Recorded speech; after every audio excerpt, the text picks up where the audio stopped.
Halo semuanya, selamat datang di channel kita. Hari ini kita bakal ngobrolin tentang air minum dalam kemasan, atau yang biasa disebut AMDK. Pasti udah nggak asing lagi kan sama AMDK?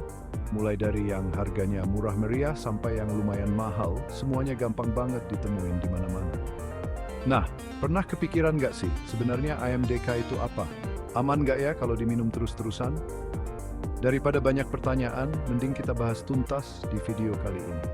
Kita bakal kupas tuntas tentang AMDK, mulai dari asal-usul airnya, cara buatnya, sampai pengaruhnya buat lingkungan kita. Penasaran kan? Yuk tonton videonya sampai habis. Jangan di skip-skip biar nggak bingung, soalnya informasi ini penting banget buat kita semua. Jadi gini teman-teman, AMDK itu simpelnya air yang udah dibersihkan dan dikemas, terus dijual dalam berbagai macam wadah. Kalian pasti sering lihat dong, ada yang botol plastik, gelas plastik, sampai galon gede gitu. Nah, AMDK ini ternyata ada banyak jenisnya loh, tergantung dari asal airnya dan cara buatnya. Ada yang namanya air mineral, air demineralisasi, sampai air oksigen. Masing-masing jenis air ini punya kelebihan dan kekurangannya masing-masing. Makanya penting banget buat ngerti jenis-jenis AMDK ini, biar kita bisa milih yang paling cocok sama kebutuhan kita. Sekarang kita bahas soal dari mana sih airnya berasal. Nah, kalau soal sumber air, AMDK ini beda-beda loh. Ada yang sumber airnya dari mata air pegunungan yang seger banget, ada juga yang dari air tanah, bahkan ada yang dari air ledeng yang udah diolah. Karena sumber airnya beda-beda, kualitas airnya juga pasti beda-beda dong. Tapi tenang aja, semua AMDK yang dijual di pasaran itu harus ngikutin aturan keamanan dan kualitas dari pemerintah. Nah, sekarang kita bahas soal cara mengolahnya nih. Air yang dipakai buat AMDK ini nggak langsung dimasukin ke botol gitu aja ya.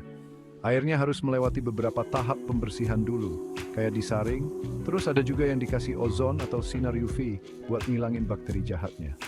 Nggak cuma itu, ada juga proses penambahan mineral, biar airnya makin sehat dan seger. Biar aman buat kita minum. Pertanyaan selanjutnya nih, mending minum AMDK atau air keran yang udah disaring? Sebenarnya ini tergantung kondisi juga sih. Kalau di tempat kalian air kerannya udah bersih dan aman, ya nggak masalah minum air keran. Tapi kalau kualitas air kerannya kurang bagus, ya mending minum AMDK aja. Soalnya AMDK kan udah pasti terjamin kebersihan dan keamanannya karena udah melalui proses pengolahan yang ketat. Nah ini nih yang sering jadi perdebatan, dampak lingkungan dari penggunaan AMDK. Jujur aja, penggunaan AMDK ini nggak bisa dibilang ramah lingkungan. Botol plastik AMDK yang sekali pakai itu bisa jadi masalah besar buat lingkungan kalau nggak dikelola dengan baik. Bayangin aja cuma sekitar 9% botol plastik yang benar-benar didaur ulang. Sisanya, ya numpuk di tempat sampah atau bahkan mencemari lingkungan. Belum lagi proses produksi dan distribusinya juga yang kecil. Ngomongin soal botol plastik, kita juga perlu bahas soal keamanannya nih.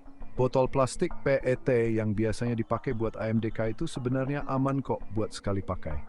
Tapi kalau dipakai berulang-ulang atau disimpan di tempat yang panas, bisa aja zat kimia berbahaya dari plastik yang rembes ke air minum kita.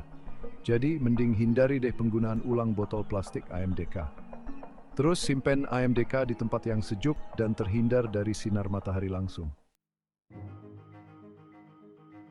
Nggak bisa dipungkiri, harga AMDK emang lebih mahal dibanding air keran yang disaring sendiri di rumah.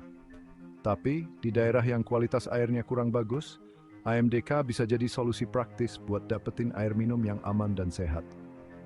Nah, kalau di daerah kalian air kerannya udah aman, mungkin bisa dipertimbangkan buat pakai sistem penyaringan air di rumah. Selain lebih hemat, solusi ini juga lebih ramah lingkungan. Jadi, kesimpulannya AMDK memang memberikan kita akses yang mudah ke air minum yang bersih dan aman. Tapi, kita juga harus sadar sama dampak lingkungan yang ditimbulkan dari penggunaan AMDK, terutama soal sampah plastik. Yuk, kita mulai biasakan diri buat lebih bijak dalam mengonsumsi AMDK. Daur ulang botol plastiknya dan kalau bisa mulai deh beralih ke solusi yang lebih ramah lingkungan, kayak pakai botol minum isi ulang atau sistem penyaringan air di rumah. Nah, itu dia teman-teman, beberapa fakta penting tentang air minum dalam kemasan atau AMDK. Semoga video ini bermanfaat dan bisa nambah pengetahuan kalian tentang AMDK. Jangan lupa like video ini kalau kalian suka, tinggalkan komentar buat bagi pengalaman atau pertanyaan kalian seputar AMDK, dan subscribe channel ini biar nggak ketinggalan video-video menarik lainnya dari kami. Sampai jumpa di video berikutnya. Dadah!